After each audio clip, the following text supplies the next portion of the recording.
Eh, si Pico, oh. Pagtanga. Uy, gago, ano ginagawa mo dyan? 1 hour ago. 1 hour ago. Eh, ano ngayon? 6:40 na. Ibig sabihin, Wala si Yen. alas 5 na to. Pumunta ng QC. Kita yan ha. Alas 5. Pumunta ng NBI. Ah. Alas 5, naghihintay kay Yen. Dito daw kasi nakafile yung case mo Yen. Nagpapalusot, nagyayabang. Ayan, sige. Tingnan natin. Dito ka pumunta Yen. Tayin kita. Ulol. Sabi Tanga nung mo. nagdemanda sa'yo, dito raw nakafile mo. Ito mo katanga na itong lintik na to. Palusot na naman. Hoy, kriminal. Criminal Wala daw. kang makriminal.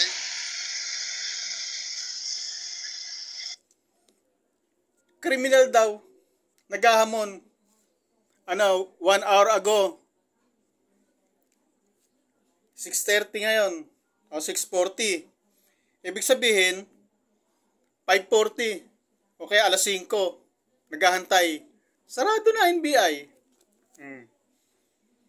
Tapos, hindi raw siya pinapasok. Pakinggan niya. Maganda to. Kriminal. Asan ka na, kriminal? Wala pa yung kriminal dito. Kanina kasi pumasok ako sa loob, bawal mag-video eh. So kinonfirm ko dun sa bawal daw yan. So kailangan tawagan yung complainant. Tapos binanggit ko na lang yung pangalan. Oy, bobo! Tapos yun nga raw, meron nga. Tanga mo. Yan. Dito nang galing subpina mo yan, no? Bawal daw mag-video. Kinonfirm daw niya. Tapos, ano daw? Sabi daw ng NBA, kailangan tawagan daw yung complainant.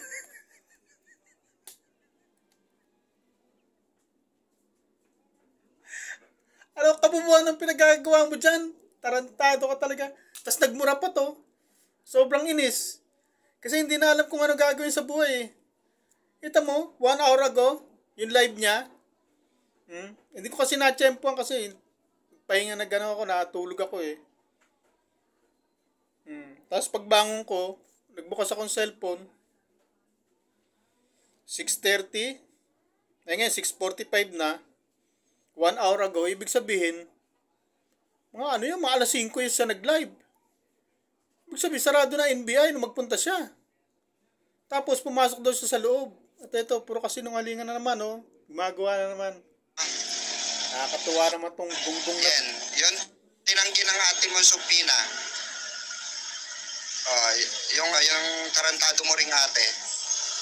Yung ate mo sinto-sinto na pa bago-bago ang utak. Oy, Pikwa, kahit ako, kaya kong gawin yan. Ba't hindi ka nagpunta ng maaga? Tapos, inaserve mo yung warrant ngayon kung meron, kung may subpoena. Pumunta ka hapon.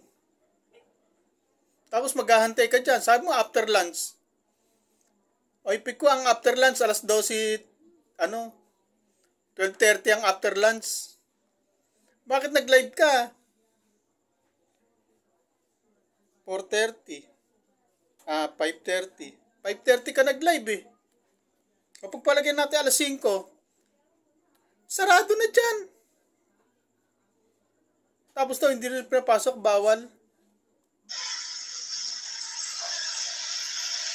Tita Mel, shout out. Bawal daw kunan. Maria Nita Beltran, shout out po. Palusot. Shout out Kagapay Grace. Asa na si Tiborcio? Antay ko kayo ha. LMG. Ewan ko sa'yo. Umag ka.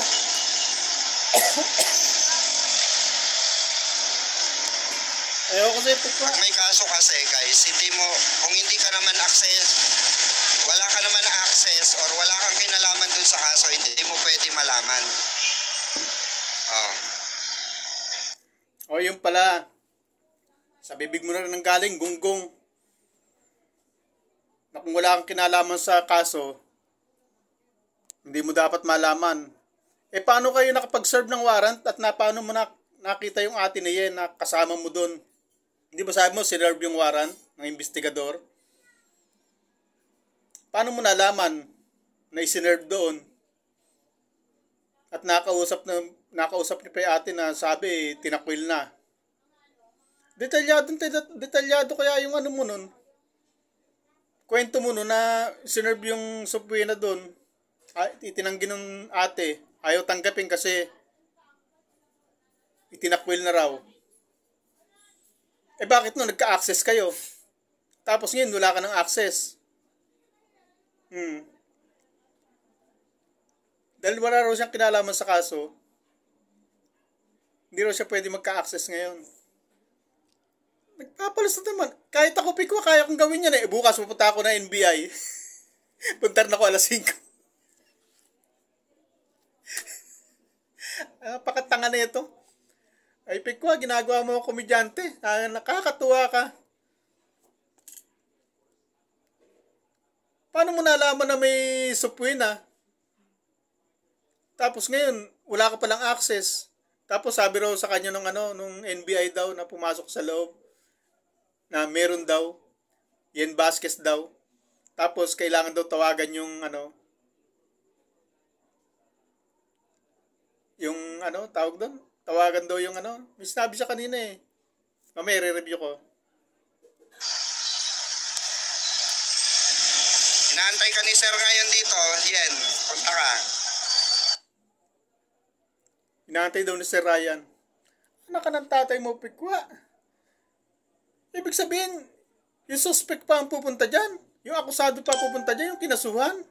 Anak ka ng tatay na NBI yan. Oy, anong klaseng NBI yan? Sila pa pupunta ng kriminal? Yung kriminal mismo, yung may kaso mismo ang pupunta dyan sa sabi mo, kriminal? Paano kriminal? Libel nga yung sabi mong kaso. Paano naging kriminal yon? Hindi naman kriminal kay isang libel. Gunggong. Ginagawa mo talaga mga viewers mo. O may viewers ka naman, 140. 114 ang viewers niya. Kanina nga, 112 yan eh. Nung binuksan ko 112 eh. Ngayon 114. Anak ng putang katarantaduhan nito. Sino pinagloloko mo, Pikwa? Ha? Inaantay daw ni Sir Ryan. Sinong Ryan yung naghahantay? At NBI pa yun ang naghahantay ha. Naghahantay doon sa kinasuhan ng libel. Tapos sabi niya, oo, may kaso to. Mukha pa lang na ito eh. Mukha ng kriminal eh. Maya, pakinggan niya. Sinapakinggan ko na yung kapraso eh.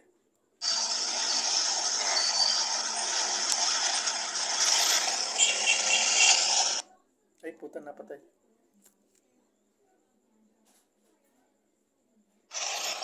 Record natin. Kasi i-delete niya yan eh. Maganda nga daw yun eh. Ikaw nalalapit. Hindi na raw sila mahirapan. O yan, yung susunod na subpoena mo, antayin mo ha. Baka umalis ka bigla. Sabi mo na naman. Sabi mo na naman wala. O magkakawaran to pares ka niyan. Naibigay ko na ebidensyang nandito ka sa Pilipinas. Bet hindi mo na Umiinom ka pa. Tangina mo. Ayun, nagmura. Naibigyan na raw yung ebidensya na nandito ka sa Pilipinas. Bakit hindi mo muna pinicturean yung ebidensya mo? Bago mo i-submit. Ang sabi niya kanina, hindi raw pwedeng makialam yung walang access sa kaso. Pero siya nagbigay ng ebidensya. Tapos antayin daw yung ebidensya. Nagmura na sa sobrang inis. Hindi na alam kung ano gagawin. Katulong na yung asawa. Ay, yung Shota yata. Ewan ko, asawa yun, Shota. O kaya abang wala ka pala.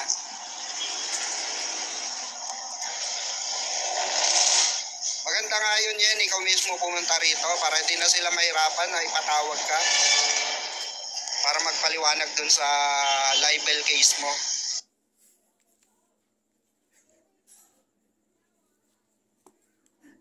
Ewan ko sa itik ko. Nakakatuwa itong tao na to. Sabi raw ng NBA, maganda raw yun. Si yan na mismo pumunta para hindi na mahirapan ng NBI. Tapos para magpaliwanag doon daw sa kaso niyang libel. Anak ka ng tatay mo, Pikwa. Ano nangyari sa'yo? Nasaan na yung ano mo? Nasaan na yung utak mo? Sabi mo, utak ulugo kami. Ikaw, asa yung utak ano mo? Utak pulgas kaya? May utak ba pulgas? Saan nakalagay? May utak ba pulgas? Saan nakalagay yun? Utak pulgas ka talaga. Anak ka ng tatay mo, Pikwa. Nagmura ka pa. Sa inis, no?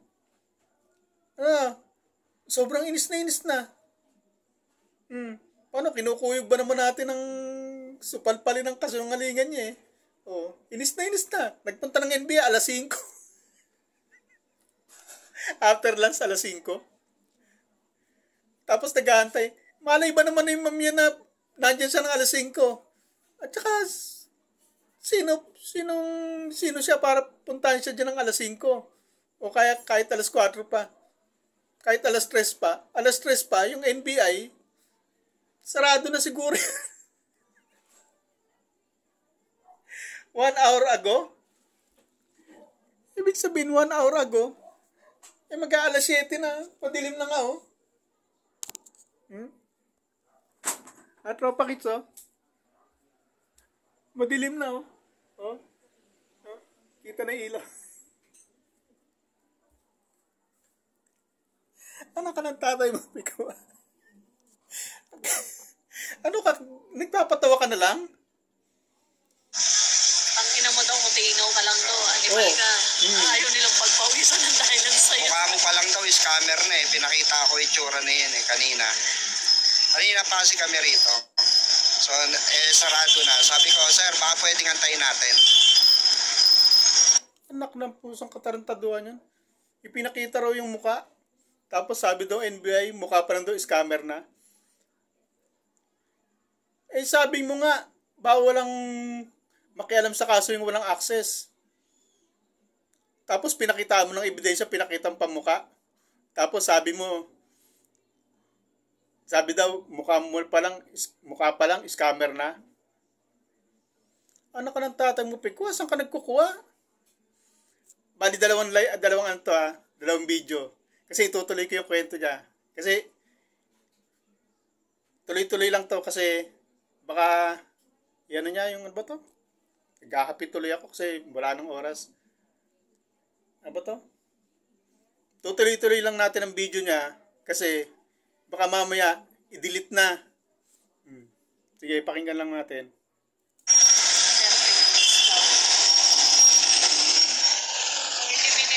Nandito kami sa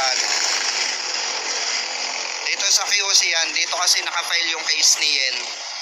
Yung kinaso sa kanyang cyber libel. Dito sa Quezon City.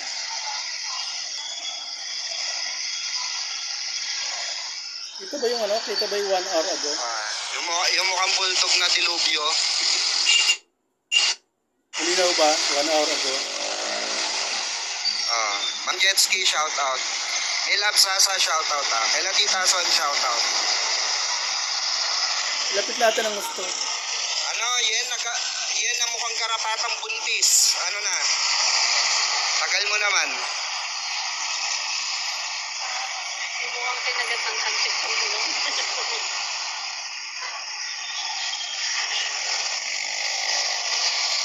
Di ba sabi ko nasa NBI QC yung kaso mo? Narinig mo, sabi ko. Baka kaya daw nakalabas kasi... Meron po siya sinabing NBIQC? Wala ka record ng ano yan. Wala ka record na kumuha ka na NBI. Nabubulol. Yung pangalan kasi ni Yen, guys, walang record sa NBI. Na kumuha siya ng NBI clearance. So possible na kaya nagtataka rin sila at wala. Hirap na hirap magpaliwanag. Dito sa Hong Kong, ang sagot di daw pumunta ng Hong Kong para makipag-meet, pero sa live niya, ang yabang ala pala yabang. Ganyan yung mga ganyan yung mga tayo lang. Kala ko yan, baka ako papusasan mo dito. Nag-break ako ilang oras sa trabaho ko dahil dyan sa tubig. May na-edit pa nga si Mrs. Uy, nag-break pa. Kaya tutuloy natin isa pang video. Axel!